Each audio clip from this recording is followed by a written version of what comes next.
Hey YouTube violinists, in today's video we're going to be talking about pizzicato, but we're not just going to talk about pizzicato on one note and on one string. In today's video we're going to teach you how to pluck on multiple strings with multiple notes. Stick around to the end of the video. If you're meeting for the first time, my name is Eric. I'm a violinist, a YouTube content creator.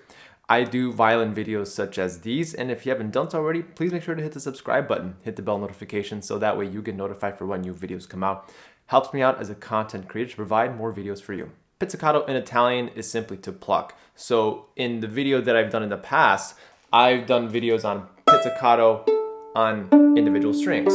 But in today's video, I'm going to share you a couple techniques where you can play two strings at the same time, and you can even do multiple strings for pizzicato. If you have your violin with you, I encourage you to follow along.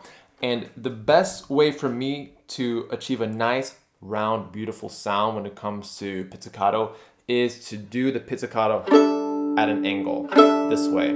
Because if I go horizontal, like literally, I get a more articulate sound, which is not a bad thing. It depends on the context of the piece, of course. But if I'm playing, for instance, very famous, Izai,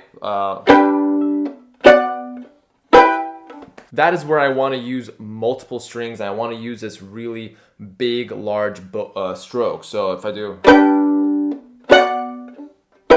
I do something like that, it sounds different than what I do. It sounds more arpeggiated, which again, not a bad thing, but for the context of the Izai, for instance, I want to use a little bit more, I want to make sure that I'm using all the pizzicato on all strings at the same time. I don't want to have an individual arpeggiation of the sound. That is to do a down bow pizzicato. But what if you want to do an upward pizzicato as well? The key here is when you're doing an up bow pizzicato, you're kind of using a little bit of the nail. You're using a little bit of the nail once it focuses. There you go. Once I use a little bit of the nail and a little bit of the exterior of my index finger, for me. So if I do, I'm using the finger pad here, and I'm using around the first knuckle of my index finger. I mean, I can do my second finger, but for me, I feel like my pointer finger, my index finger can get the job done really well, and also I'm not gonna get a blister when I'm pizzing on the sound. And then the left hand, when the left hand really doesn't change much when you are doing different fingerings and whatnot. Let's say if I want to do a chord, let's say I do a B and a G here, I just keep the left hand stable. It all comes back to the finger bow then go, but in this case it's finger pizz then go. I always want to make sure I'm setting the left hand appropriately before I do any pizzicatos. That's one way. If you want to do, you can do, or if you want to do a little bit more arpeggiated. And what I would do here, I'm going to zoom in on this finger. I'm actually not lifting my finger off this way if I want an arpeggiation. Or it depends on what kind of sound you want. If I want something more harsh, then I'm doing something more horizontal. But if I want an arpeggiation, but I also want the roundness of the sound, kind of like a ukulele or a guitar. That's the kind of sound that we're trying to aim for, We're trying to get a nice resonance out of our instrument. Let's talk about the thumb and where it should be placed on the fingerboard. Now, there are a couple ways you can put your thumb. So one is underneath the string or on the side of the fingerboard. We don't want to go on the bridge. The bridge is not glued per se, the tension of the string is keeping the bridge in place. So if you have a little bit of pressure, then you could actually move the legs of the bridge out of place, and then everything kind of collapses. So the thumb here or here doesn't really matter where, wherever you find the most comfort. For me, it's right on the fingerboard here, so I can easily have a good grip of and a good secure anchor when I'm doing all these,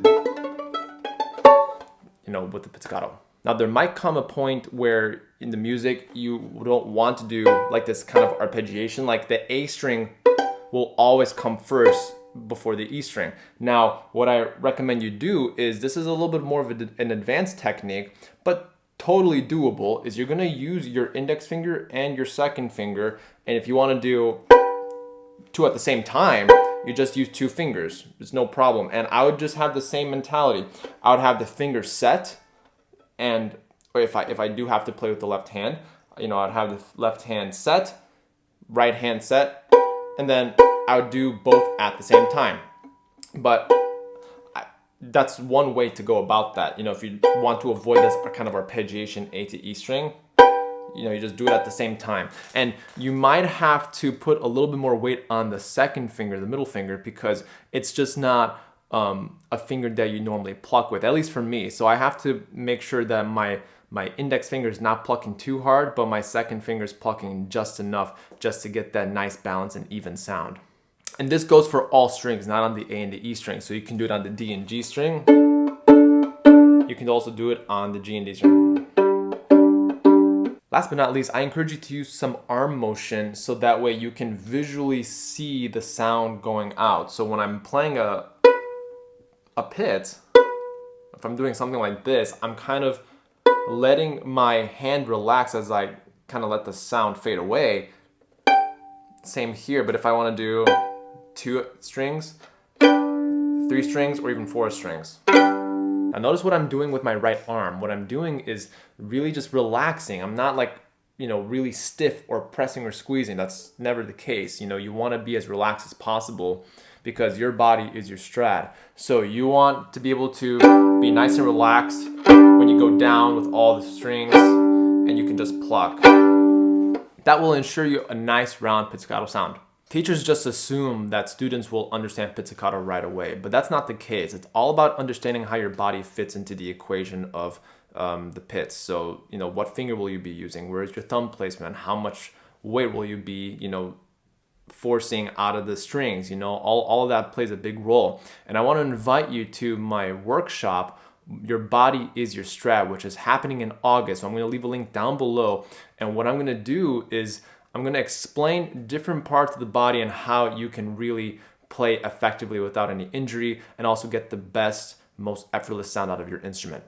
Because you don't need to have a $10,000 instrument to sound good. You can have a $1,000 violin, a $2,000 violin, and it all comes from you. You know, you are the sound of the violin, not the violin itself. So I encourage you to sign up for my Your Body is Your Strat workshop. It's gonna happen virtually. You can access it from anywhere.